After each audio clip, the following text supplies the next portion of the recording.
talked in previous videos about the benefits of hybrid clubs and how you should hit those clubs in particular.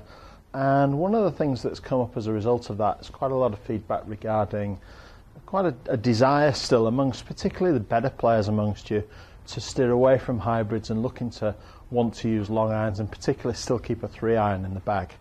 So in this video today I'm going to look at a couple of options and a couple of reasons why you should potentially take those options.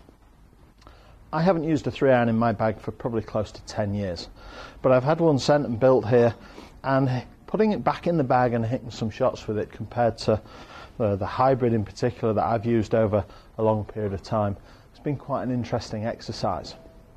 My bag has generally gone up and stopped at 4-iron. I've had a hybrid, and then we get into the driver 3-wood or 5-wood area. But hitting this club has been, as I say, quite interesting because it's made me realise that actually they're quite difficult clubs to use.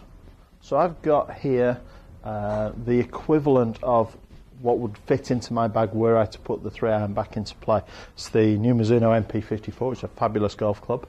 And as 3-irons go, I have to say, I quite like the feel of it. It's got great performance, it's got a bit of cavity in there, but it's great to look down. It doesn't look like something that's too huge and clumpy down at the bottom there.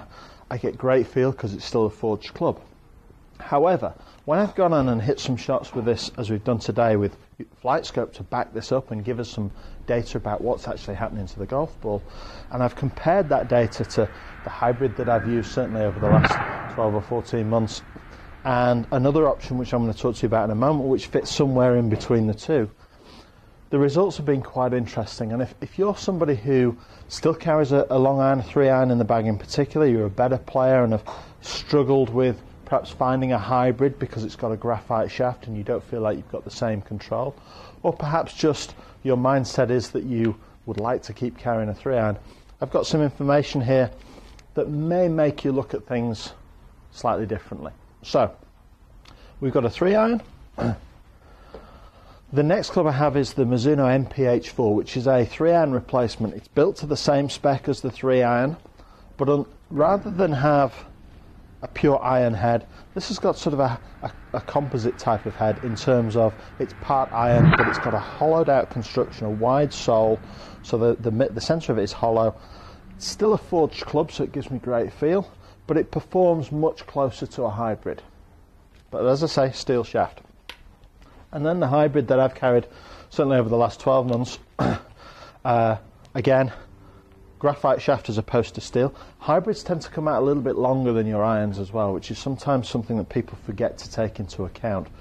It's 19 degrees of loft, which would be the equivalent of a 3-iron, and it's a standard hybrid head. So how do these clubs compare, and what am I looking for when I'm talking about long irons? Well, one of the most important things that I'm looking for when I talk about long irons is the idea of trajectory, and in particular how the ball is landing, because this is going to relate to your target. So a landing angle, the angle at which the ball approaches the ground, is critical when you get into your mid to long irons if you're going to maximise your targets. What do I mean by that? Well, the flatter the trajectory, the lower we hit the ball, the flatter the trajectory as it approaches the ground, the more forward momentum the ball will have after it's bounced. So the higher we can get the ball to fly, the better the trajectory. The more we can get the ball to land downwards, the quicker the ball will stop. Now I know this is something that certainly coaches like Sean Foley work a huge amount on with the elite players in the world, and in particular that mid to long iron range where they're trying to get the ball to come in high and soft and land quickly, gives them far more control over the golf ball. If you're a mid to low handicap player, you're looking for a little bit more control of your golf ball, working at trajectory and these landing angles can be critical. So one of the things I found with the 3-iron when I hit some shots earlier on flight scope was that the peak height of my 3-iron was some 10 feet lower than it was with the replacement and with the hybrid.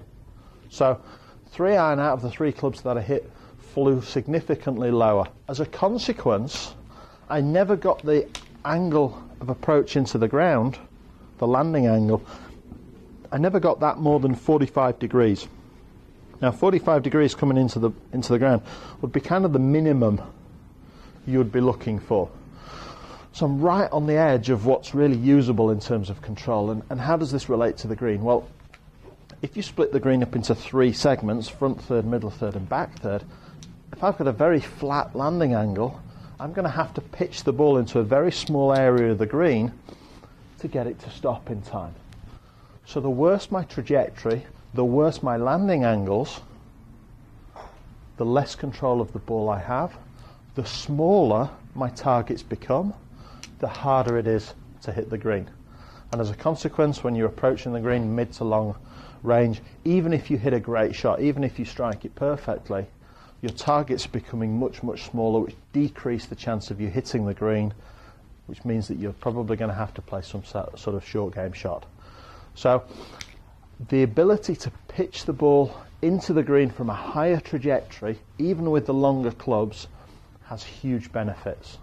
Now, as I say, I've hit shots with all 3 of these clubs, and I have to say that distance-wise and ball speed-wise, the 3-iron was the lowest and the shortest. So my ball speed was close to 10 miles an hour slower than with the hybrid, and 7 or 8 miles an hour slower than with the long iron replacement, the MPH4.